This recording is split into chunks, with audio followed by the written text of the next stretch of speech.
What secrets in plain sight connect the Freemasons to Stonehenge via the number 33?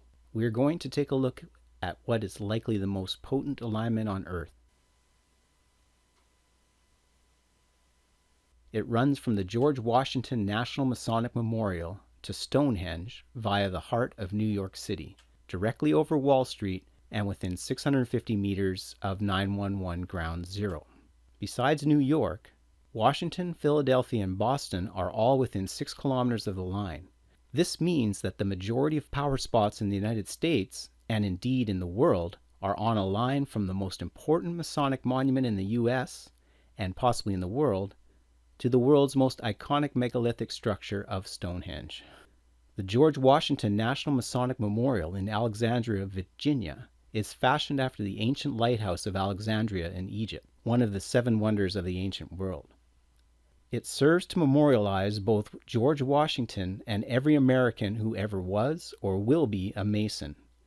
It is also exactly 333 feet tall. At the other end of the line, Stonehenge is 33 meters across, echoing the memorial's height in a sense. For Freemasons, 33 is a most important number. Perhaps the easiest way to highlight the importance of 33 to the Masons is by noting that it is the highest degree a Scottish Rites Freemason can obtain.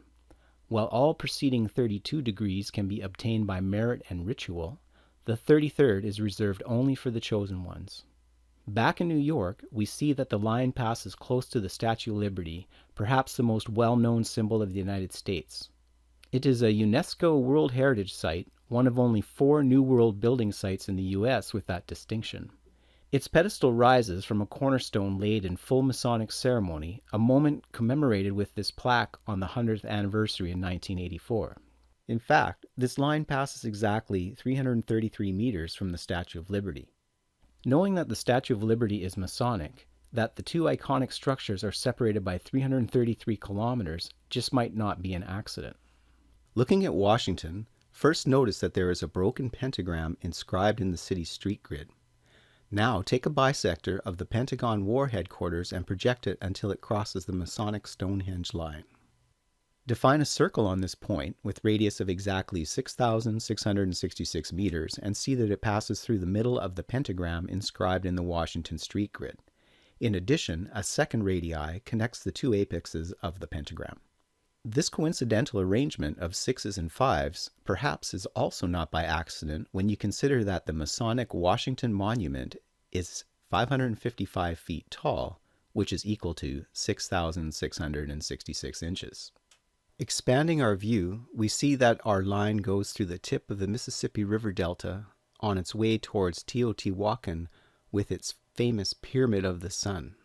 To be precise, the line ends up passing exactly 33.333 kilometers from the Wikipedia point for both the Pyramid of the Sun, the 3rd largest pyramid in the world, and for the whole of the well-known Teotihuacan site. Looking from above, we can see how the Pyramid of the Sun and the Forbidden City in Beijing are aligned with one another. We see that this line passes through the Comox Valley, aligning with 33 kilometers of Vancouver Island coastline and passing within a kilometer of Hornby Island. The Forbidden City houses the Palace Museum, pictured here, which is the most visited museum in the world by a wide margin. At 14 million visitors per year, it beats the second-place Louvre Museum in Paris by over 50%. It is also just across the street from Tiananmen Square, site of the brutally suppressed student democracy demonstrations of 1989. Here they erected the iconic 33-foot-tall Goddess of Democracy statue, which was destroyed during the suppression. We'll come back to this alignment in a bit. Back in Mexico, the Masonic Stonehenge line also ends up running less than 3 kilometers from the shrine on the top of Mount Tlaloc. Named for Tlaloc, the Aztec rain god and most important of their deities. This spot was the jewel in the crown of Tlaloc's places of worship and the site of many child sacrifices to ensure the return of the rains. Thousands of people would make the annual trek to the shrine at the top of the mountain where one child would be sacrificed. For comparison, look at a line from Stonehenge directly to the Pyramid of the Sun. It lies in stark contrast to the Masonic line by having very little human geography associated with it.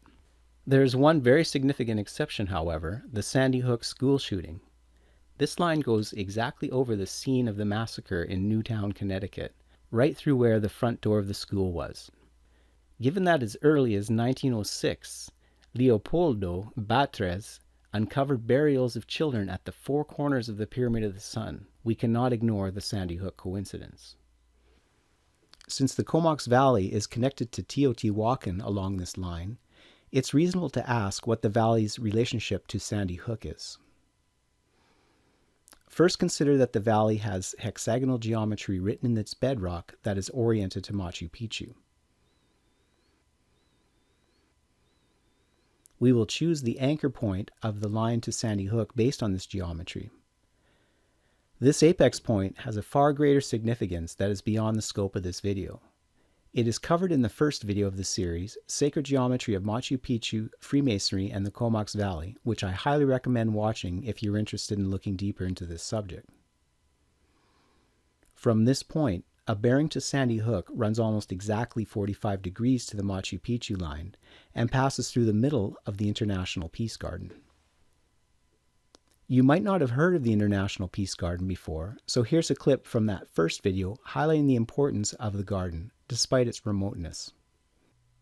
This world-class attraction is clearly marked as being Masonic. Not only are there two openly Masonic buildings in the garden, but the one that seats 2,000 people depicts a giant compass and square. The other building, stewarded by the Masons, is the Order of the Eastern Star Peace Chapel, built right on the border between Canada and the United States. Order of the Eastern Star is a Freemasonic appendant body open to both men who are Master Masons and women who have specific relationships with Masons. Incredibly, the International Peace Garden has not one but two 9/11 memorials. The outdoor memorial is composed of a jumble of beams that are actually from Ground Zero, while the indoor memorial is in the Masonic Peace Chapel, centered around a book with all the victims' names lying open in ritual. Once zoomed out, we can see that Teotihuacan and Sandy Hook are very close to being the same distance from our Comox Valley point, thereby creating an isosceles triangle with their alignments. This clip is from the foundational video of this series, Sacred Geometry of Machu Picchu, Freemasonry, and the Comox Valley. I highly recommend you start there if you're interested in looking into the subject. As always, there is more to be said, so I've created a short video connecting the Masonic Capitol building in Washington and the Georgia Guidestones to what we've already seen at Sandy Hook and the Statue of Liberty. This video is exclusive for those who sign up to the newsletter at HornbyIslandMysterySchool.com. Thank you for watching.